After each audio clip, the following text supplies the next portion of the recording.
Cash for job TET recruitment কেলেঙ্কারি মামলায় প্রায় ৩২,০০০ প্রাথমিক শিক্ষকের নিয়োগ বাতিলে সিঙ্গেল বেঞ্চের আদেশ বাতিল করেছে কলকাতা হাইকোর্ট। নমস্কার, আপনারা দেখছেন জে নিউজ বাংলা। সকলকে প্রণাম ও ভালোবাসা দিয়ে শুরু করছি আজকের প্রতিবেদন। বিচারপতি তপব্রত চক্রবর্তী এবং ঋতব্রত কুমার মিত্রের একটি ডিভিশন বেঞ্চ বিচারপতি অভিজিৎ গঙ্গোপাধ্যায় ২০২৩ সালের সিদ্ধান্ত বাতিল করে এই আদেশ দিয়েছে। বর্তমানে অভিজিৎ গঙ্গোপাধ্যায় বিজেপি লোকসভা সদস্য।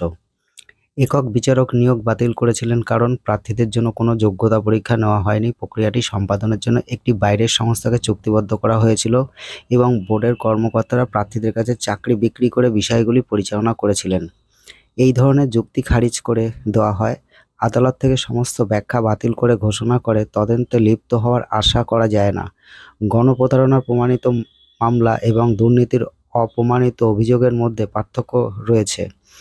যখন দুর্নীতিতে সহায়তা করার কারণে চাকরি বরখাস্ত করা হয় তখন আদালতকে অবশ্যই তার অবস্থান সম্পর্কে সন্তুষ্ট হতে হবে। অনিয়মগুলি টেট ২০১৪-এর সাথে সম্পর্কিত।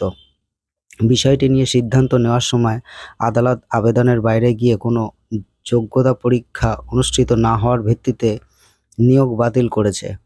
পুরো পরীক্ষা বাতিলের ক্ষেত্রে রেকর্ডে থাকা প্রমাণের ভিত্তিতে পদ্ধতিগত বিদ্বেষের প্রমাণ থাকতে হবে তা নয়। এমনকি শিক্ষক হিসাবে নিয়োগপ্রাপ্ত প্রার্থীদের কার্যকারিতা সম্পর্কে কোনো অভিযোগও নেই।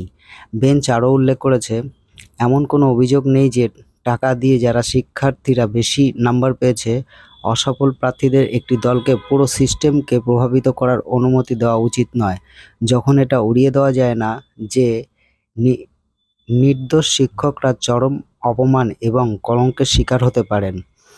চলমান ফৌজদারি মামলার ভিত্তিতেও চাকরি বাতিল করা যাবে না। সিঙ্গেল বেঞ্চের আদেশ বাতিল করে এটি উপসংহারে আসে। বিচারপতি গঙ্গোপাধ্যায়ের প্রাথমিক সিদ্ধান্তকে তখন বর্তমান মেঘালয় হাইকোর্টের প্রধান বিচারপতি সৌমেন সেনের নেতৃত্বাধীন একটি ডিভিশন বেঞ্চে চ্যালেঞ্জ করা হয়েছিল। তবে ব্যক্তিগত কারণে বিচারপতি সেন মামলাটি শুনানি থেকে নিজেকে সরিয়ে নেন এবং বর্তমান বেঞ্চের সামনে একটি উপস্থাপন করা হয়। বিতর্কিত ২০১৪ সাল থেকে শুরু হয়েছে, যখন পশ্চিমবঙ্গ প্রাথমিক শিক্ষা বোর্ড কর্তৃক পরিচালিত শিক্ষক যোগ্যতা পরীক্ষার ভিত্তিতে ৪২,৫০০ প্রাথমিক শিক্ষক নিয়োগ করা হয়েছিল।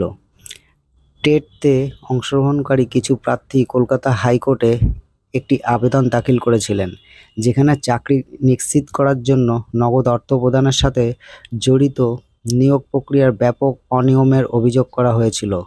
একক বেঞ্চের বিরুদ্ধে আপিল শুনানি থেকে বিচারপতি সৌমেন সেনের প্রত্যাহারের পরে বিষয়টি পুনর্নির্ধারণের জন্য প্রধান বিচারপতির কাছে পাঠানো হয়েছিল।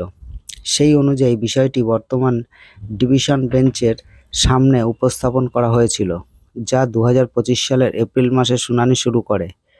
এই বছরের শুরুতে সুপ্রিম কোর্ট কলকাতা হাইকোর্টের একটি ডিভিশন বেঞ্চের একটি আদেশ বহাল রেখেছিল, যেখানে WBSSC এর ২০১৬ সালের ২৫,০০০-এরও বেশি স্কুলের চাকরির নিয়োগ প্যানেল বাতিল করা হয়েছিল, যার মধ্যে বিভিন্ন রাষ্ট্রীয় স্কুলের শিক্ষকতা এবং অশিক্ষক কর্মীরাও ছিলেন। তো এই ছিল আজকের প্রতিবেদন। দেখা হবে নেক্সট ভিডিওতে। ধন্যবাদ।